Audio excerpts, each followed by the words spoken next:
여러분 안녕하십니까. 생활뉴스 계속해서 대구 경북 소식을 전해드리겠습니다. 오늘 대구와 경북 지역은 비가 모두 그치고 낮부터 차츰 맑아져 기온이 많이 올라가겠습니다. 오늘 아침 최저기온은 대구, 포항, 구미 모두 17도 안팎을 기록했고 낮 최고 기온은 대구 25도를 비롯해 22도에서 26도로 어제보다 5, 6도가량 올라가겠습니다. 어린이날인 내일은 대체로 맑겠고 아침 최저기온 대구 11도 등 7도에서 11도, 낮에는 대구 26도를 비롯해 23도에서 27도가 예상됩니다. 지자체들이 인구 늘리기에는 힘을 쏟으면서도 정작 외지가 고향인 은퇴자들을 붙잡는 데는 무관심합니다. 베이비 부모들의 은퇴가 본격화되고 있어 이들이 우리 지역에 정착할 수 있는 지원책이 절실합니다. 김기영 기자의 보도입니다. 포스코가 폐교를 임대해 2011년에 설립한 에코팜 교육장입니다.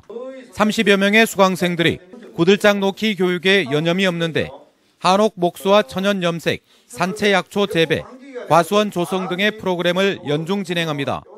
퇴직자들은 이곳에서 인생 2막을 설계하고 있습니다.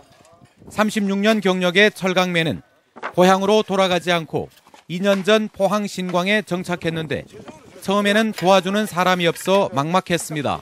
포스코 차원에서는 이런 교육기관을 마련해서 이런 혜택을 주고 있지만은 이런 저 같은 경우 아닌 많은 직장인들이 있을 거란 말입니다. 그런 사람들을 위해서는 지자체에서 포항시의 귀농 귀촌 정책은 거의 전무한 수준. 담당 공무원은 1명뿐이고 지원금은 400만 원.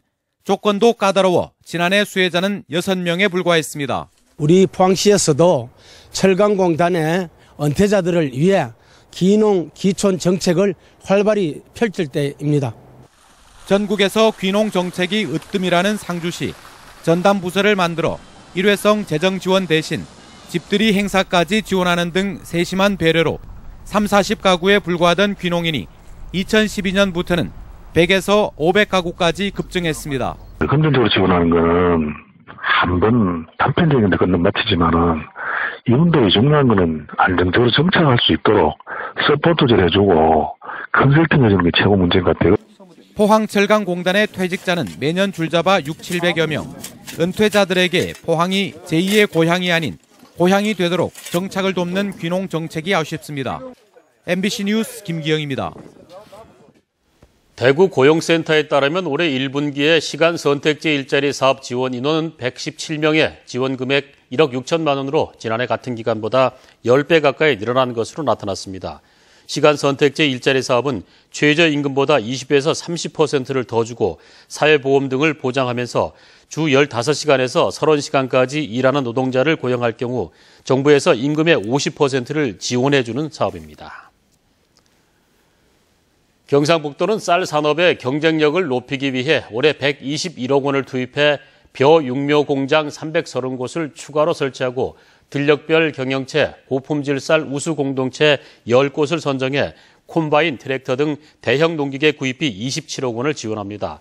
또 비료와 농약 처리를 동시에 해 생산비를 절감할 수 있는 육묘 기술을 쌀 전업농을 중심으로 전파해 오는 2020년까지 경북 지역 벼 재배 면적의 50%까지 확대할 계획입니다. 경상북도에 따르면 부동산 실거래가 신고 제도와 관련해 미신고, 지연신고, 실제 거래 금액의 허위 신고 등으로 올해 1분기에만 75명에게 과태료 약 3억 원이 부과됐습니다. 부동산 실거래가 신고는 반드시 계약 체결일로부터 60일 이내에 시군, 구청에 실거래가를 신고해야 하며 이 기간 안에 신고하지 않을 때에는 지연 기간과 거래 금액에 따라 최고 500만 원 이하의 과태료가 부과됩니다.